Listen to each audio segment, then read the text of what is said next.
Vladimir Putin was born in 1952 in Leningrad, which is now called St. Petersburg. His family lived in a small apartment with no hot water and shared bathrooms with other families. His father was a factory worker, and his mother cleaned floors in buildings. As a kid, Putin was small and got into fights a lot. He learned martial arts, especially judo, because he wanted to be stronger.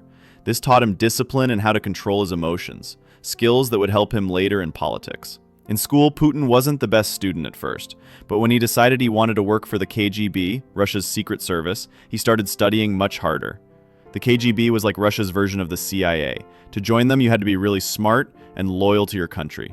Putin went to law school and graduated in 1975. Right after that, he joined the KGB as a spy. For 16 years, he worked as an intelligence officer. His biggest assignment was in East Germany, where he learned to speak German perfectly and studied how Western countries worked. When the Soviet Union collapsed in 1991, Putin's KGB career ended. He moved back to St. Petersburg and started working in politics for the first time. He became an assistant to the mayor and learned how city government worked. In 1996, Putin moved to Moscow, Russia's capital, to work in the federal government. He was really good at his job and caught the attention of President Boris Yeltsin. Putin was quiet, efficient, and loyal, exactly what Yeltsin was looking for.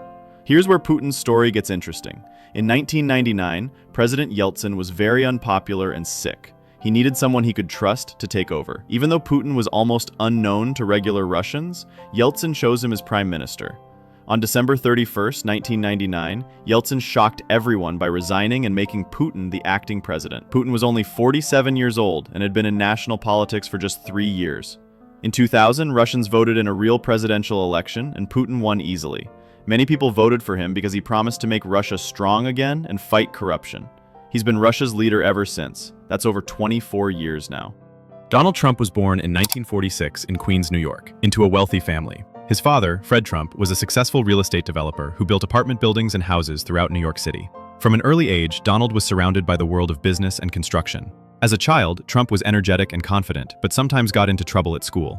His parents were strict about discipline and high achievement. When Donald was acting up too much in elementary school, his father decided to send him to military school to learn structure and discipline. At age 13, Trump was enrolled at New York Military Academy, a boarding school with strict rules and military-style training. The school required students to wear uniforms, follow orders, and maintain perfect discipline. This experience taught Trump leadership skills and how to command respect from others. Trump was actually a good student and athlete at military school. He played baseball and football, and other students looked up to him as a leader. The military structure helped channel his energy in positive ways, and he graduated as a captain. After military school, Trump went to Fordham University for 2 years, then transferred to the Wharton School at the University of Pennsylvania. Wharton was known as one of the best business schools in America. Trump studied economics and real estate, learning the skills he would need to join his father's business. While still in college, Trump started working for his father's company during summers and breaks. He learned how to negotiate deals, manage construction projects, and work with banks to get loans for new buildings. His father was a tough teacher who expected perfection. After graduating from Wharton in 1968, Trump officially joined his father's real estate company. But he had bigger dreams than just building apartment buildings in Queens and Brooklyn. He wanted to build skyscrapers in Manhattan, the most expensive and competitive real estate market in the world. In the 1970s, Trump convinced his father to let him take on Manhattan projects. His first big success was transforming the old Commodore Hotel near Grand Central Station into the Grand Hyatt Hotel. This deal made Trump famous in New York business circles and proved he could handle major projects. Throughout the 1980s, Trump built his empire with iconic properties like Trump Tower on Fifth Avenue, casinos in Atlantic City, and golf courses around the world. He also became a celebrity, appearing on TV shows and writing books about making deals. Trump faced serious financial problems in the early 1990s when his casinos struggled and he owed banks hundreds of millions of dollars. Many people thought his career was over, but Trump negotiated with his creditors and slowly rebuilt his business empire. In 2004, Trump became even more famous as the host of The Apprentice, a reality TV show where business contestants competed for a job with his company. The show made Trump a household name across America and gave him experience communicating with millions of people. Despite having no political experience, Trump decided to run for president in 2015. Most experts said he had no chance, but Trump's direct communication style and outsider message appealed to many voters who were frustrated with traditional politicians. In 2016, Trump shocked the political world by defeating Hillary Clinton to become the 45th president of the United States. After losing re-election in 2020, Trump ran again in 2024 and won, becoming only the second person in American history to serve non-consecutive terms as president. Xi Jinping was born in 1953 into a political family, but not the kind you might expect. His father, Xi Jinping, was a Communist Party leader who helped create modern China, alongside Mao Zedong. When Xi was young, life was comfortable. His family lived in Beijing, China's capital, and had access to good schools and nice housing. But when Xi was just 10 years old, everything changed dramatically. China went through something called the Cultural Revolution. This was a time when Mao Zedong tried to remove all old ideas from Chinese society. Anyone who seemed too educated or wealthy became a target, including Xi's father. Xi's father was arrested and sent to prison for crimes against the people. Suddenly, young Xi went from being the son of a powerful leader to being the son of an enemy of the state. His family lost everything: their home, their status, and their safety. At age 15, Xi was sent to the countryside as part of a program that forced city kids to work on farms. This wasn't a fun summer camp.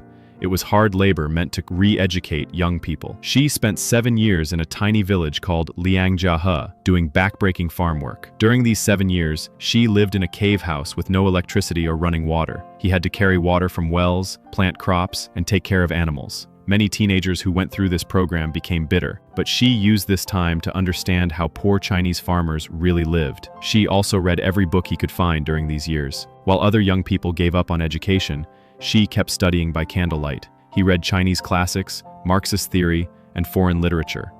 This reading helped him develop his political ideas. In 1975, when Xi was 22, he was finally allowed to return to Beijing. He applied to Tsinghua University, one of China's best schools, to study chemical engineering. Even though he had missed years of formal education, his self-study paid off, and he was accepted. After graduating, Xi started working his way up in the Communist Party. But he didn't start in Beijing. He chose to work in small provinces where he could gain real experience running local governments. For the next 30 years, Xi worked in different parts of China. He ran counties, then cities, then entire provinces. Each job taught him something new about governing and dealing with problems like poverty, corruption, and economic development. Xi's big break came when he was put in charge of Shanghai, China's biggest city and economic center. He did such a good job that the Communist Party's top leaders noticed him. In 2007, Xi was promoted to the Politburo Standing Committee, basically China's top leadership group. Everyone knew he was being prepared to eventually lead the entire country. In 2012, Xi became General Secretary of the Communist Party, making him China's top leader. The next year, he also became President of China. Unlike in America or Russia, Chinese leaders are chosen by the Communist Party, not by regular citizens voting. Since becoming leader, Xi has concentrated more power than any Chinese leader since Mao Zedong. In 2018, he changed China's constitution so he could be president for life, rather than just 10 years like previous leaders.